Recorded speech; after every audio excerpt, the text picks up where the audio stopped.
Hello दोस्तों, नमस्कार। मैं आर के मीणा आपके अपने यूट्यूब चैनल आर के एम टेक इन्फो पर आप सभी साथियों का तहे दिल से हार्दिक स्वागत करता हूं। साथियों, सिस्टम असिस्टेंट, संगणक व सीएचओ भर्ती 3 मार्च 2024 को आयोजित होने वाली है। दोस्तों, आपने सभी तैयारियां कर ली होगी। परीक्षा के लिए आप पूरी तरह से तैयार होंगे। लेकिन दोस्तों, परीक्षा देने से पहले और परीक्षा हॉल में बैठने के बाद आपको क्या क्या ध्यान रखना है, क्या क्या सावधानियां रखनी है, जिससे आप अच्छी तरह अपना पेपर कर सकें। परीक्षा हॉल में आपकी क्या रणनीति अपनाएं, ओएमआर सीट भरते समय क्या क्या ध्यान रखें और स्मार्ट तरीके से पेपर कैसे हल करें, इन सब के बारे में दोस्तों इस वीडियो में बात करेंगे। इसलिए आप अंत तक हमारे साथ बने रहें। सिस्टम असिस्टेंट व संगणक भर्ती अलग अलग विभागों द्वारा आयोजित करवाई जा रही है। सिस्टम असिस्टेंट हाईकोर्ट से संबंधित है, जो हाईकोर्ट इसकी भर्ती करवा रहा है, और संगणक भर्ती राजस्थान कर्मचारी चयन बोर्ड द्वारा स्टैटिक डिपार्टमेंट के लिए करवाई जा रही है।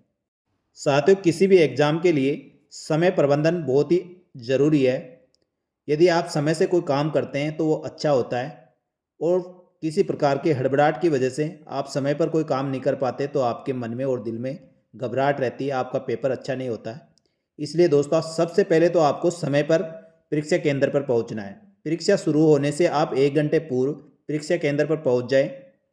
सिस्टम असिस्टेंट भर्ती राजस्थान हाईकोर्ट द्वारा 3 मार्च 2024 को संडे को 11 बजे से लेकर 1 बजे तक ये आयोजित होगी।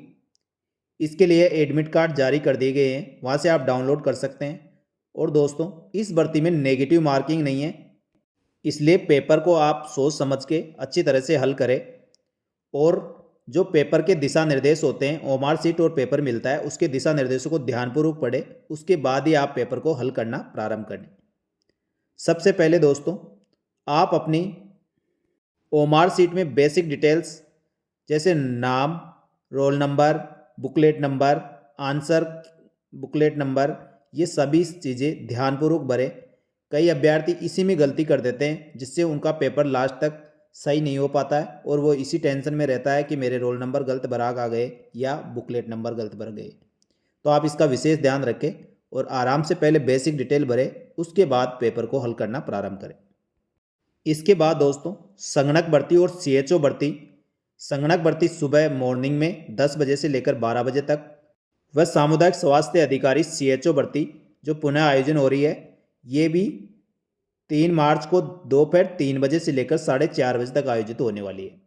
दोस्तों, जो भी समय आपका एग्जाम का है, उससे 1.5 घंटे पूर्व परीक्षा सेंटर पर पहुंचे, क्योंकि दोस्तों जो समय दिया जाता है उससे 1 घंटे पहले से प्रवेश दिया जाता है। और जैसे दोस्तों, कोई एग्ज़ाम 10 बजे से प्रारंभ हो रहा है तो 9 बजे तक, लास्ट 9:15 बजे तक आपको प्रवेश दिया जाएगा। उसके बाद किसी भी सूरत में आपको प्रवेश नहीं दिया जाएगा।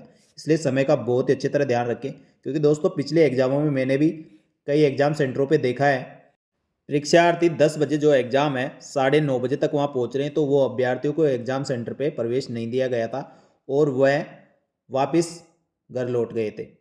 तो दोस्तों, इन सब से बचने के लिए आप समय पर परीक्षा सेंटर पर पहुँचे और समय प्रबंधन का विशेष रूप से ध्यान रखें। इसके बाद अपने परीक्षा हॉल में बैठने के बाद जब आपको ओएमआर सीट और प्रश्न पत्र दिया जाता है, तो पहले सबसे पहले उसको चेक कर ले, प्रश्न पत्र या ओएमआर सीट कहीं से फटा हुआ तो नहीं है, या कहीं से उनकी सील अनलॉक तो नहीं की हुई है। ये सब चीज़ें चेक कर ले और उस पर दिए गए विस्तृत दिशा निर्देशों को आप ध्यानपूर्वक पढ़ ले। इसके लिए आपको समय मिलता है, तो आप उसका सदुपयोग करें। और कौन से पेपर में नेगेटिव मार्किंग है, कौन से में नहीं है, ये उस पर सब लिखा होता है, उसको ध्यानपूर्वक पढ़ें। जिस प्रकार अभी बताया गया है, सिस्टम असिस्टेंट भर्ती में नेगेटिव मार्किंग नहीं है, लेकिन संगणक भर्ती परीक्षा में नेगेटिव मार्किंग है। तो आप उसका ध्यान रखें और वहाँ दिए गए दिशा निर्देशों को ध्यानपूर्वक पढ़ लें। और जो प्रवेश पत्र में आपको दिशा निर्देश दिए गए हैं, उनका अध्ययन करें, और जो जो डॉक्यूमेंट्स आपको साथ लेके जाना है केवल वही लेके जाए, उसके अलावा किसी प्रकार के कोई अन्य डॉक्यूमेंट्स लेके नहीं जाए। अपनी पहचान के लिए 2 आईडी कार्ड लेके जाए, जिसमें एक आधार कार्ड हो सकता है और एक अन्य कोई सा भी, जिस पे आपकी फ़ोटो और जन्म तारीख लिखी हुई हो। साथ ही आप पासपोर्ट साइज़ की फ़ोटो जो 2.5x2.5 सेंटीमीटर की होनी चाहिए, जो ताज़ा यानी नवीनतम फ़ोटो होनी चाहिए, जो 1 महीने से पुरानी नहीं होनी चाहिए। साथ ही आप ओएमआर सीट भरने के लिए नीला पारदर्शी पेन लेके जाए। इसके अलावा आप कोई अन्य दस्तावेज या डॉक्यूमेंट्स या कोई बैग, पर्स, फ़ोन, ब्लूटूथ, घड़ी, कैलकुलेटर इस प्रकार का कोई उपकरण लेके नहीं जाए, जिससे वहाँ जाके आपको किसी भी प्रकार की परेशानी का सामना करना पड़े।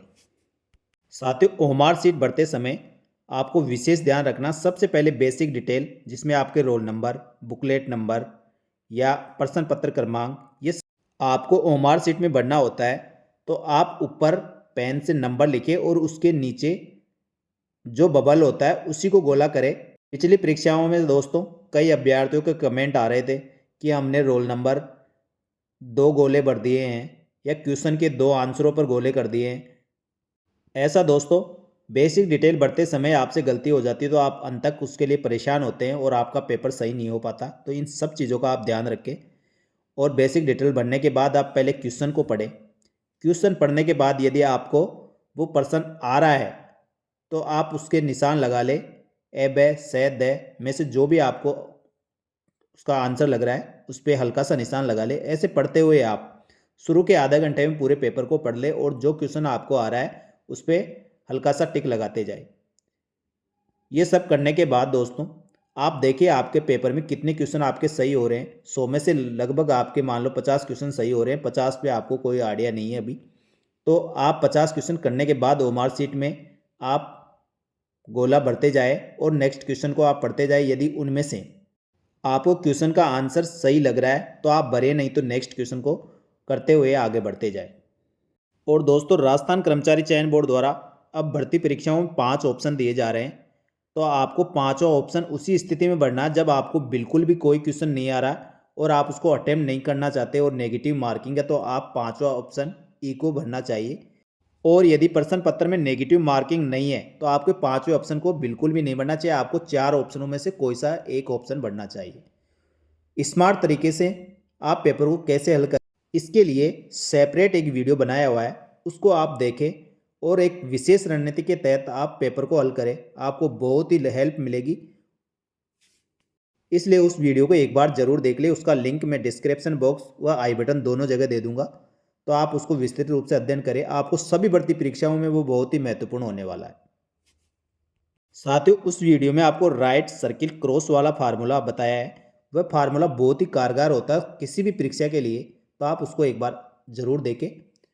और दोस्तों पेपर हल करते समय आप किसी प्रकार का हड़बड़ाहट और घबराहट न करें, आराम से क्वेश्चन को पढ़ें और पूरा टाइम दें। और साथियों संगणक भर्ती और सीएचओ भर्ती में 5 ऑप्शन होंगे, तो 5 ऑप्शन में से आपको कोई कोई ऑप्शन भरना है। यदि आप 10% से अधिक खाली छोड़ के आते हैं तो आपकी कॉपी चेक नहीं की जाएगी, इसलिए इस चीज़ का आप विशेष रूप से ध्यान रखें। धन्यवाद दोस्तों। राजस्थान सरकार के अन्य भर्तियों के संबंध में नवीनतम व ताज़ा अपडेट हमारे यूट्यूब चैनल और टेलीग्राम ग्रुप पर आपको मिलती रहती है, इसलिए इन दोनों को ज्वाइन कर लें और यूट्यूब चैनल को सब्सक्राइब करके बेल आइकन प्रेस कर लें, जिससे नए वीडियो के नोटिफिकेशन आपको तुरंत प्रभाव मिल सके। धन्यवाद। जय हिंद, जय भारत।